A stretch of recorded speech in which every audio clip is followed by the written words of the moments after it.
Today's highlights on Channel 7 News at 5 a.m. are the death of Justin Bieber, the aftermath of Hurricane Sandy, and the Exxon oil spill. Now, Gillen, what is the deal with this oil spill? Well, Jess, the oil spill occurred in Alaska on March 23, 1989. It was supposed to travel from Alaska to Long Beach, California, as it does daily. However, Exxon Valdez, containing more than 53 million gallons of oil, arrived at Bly Reef and ruptured 8 out of 11 cargo tanks and released 10.8 million gallons of oil into Prince William Sound. I believe Jess has more information on this subject as well. I do, Gillen. This oil spill has had a lot of long-term effects that have changed this area for the years to come of succession. 12 years later, oil was still detected on 91 beaches. Species of the cormorant, harbor seals, and harlequin duck in the Pacific herring have not fully recovered to this day. The disaster has stopped fishing for a while, and many fish had viral infections and were contaminated. Cleanup costed much money for this disaster.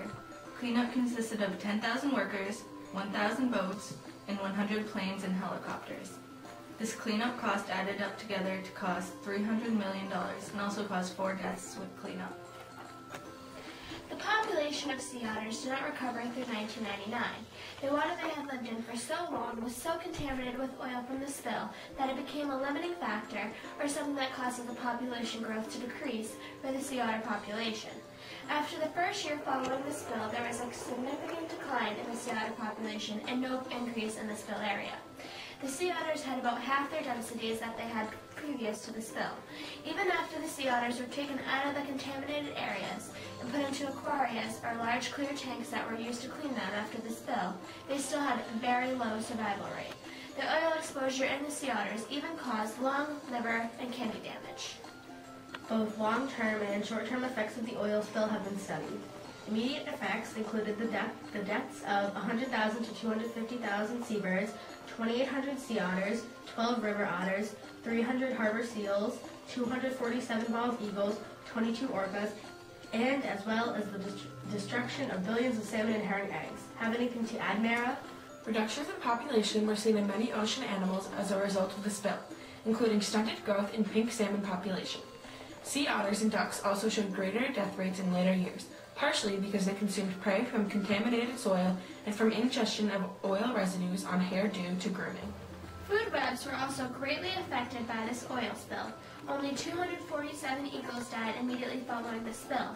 However, those eagles eat seabirds, river otters, and sea otters, which suffered great numbers of deaths immediately. This means that the eagle cannot get proper nutrition and its species will eventually die out if they continue to live in that area, because there is no food to support them.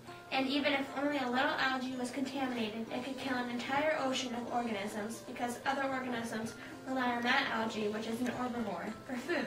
And other organisms rely on those organisms that eat algae for food, which are carnivores.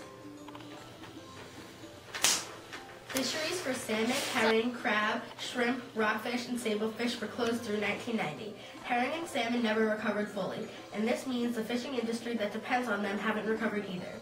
More than 2,000 Alaskan Native Americans lost their food source.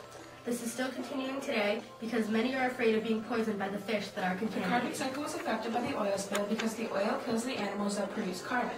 It affects photosynthesis because the plants have to take in toxic carbon and release toxic oxygen. This poisons the entire cycle and all the organisms involved. This oil spill has created numerous problems that may never fully be resolved. Let's continue the hour with the issue that is pressing. Well, how do we prepare for Hurricane Sandy?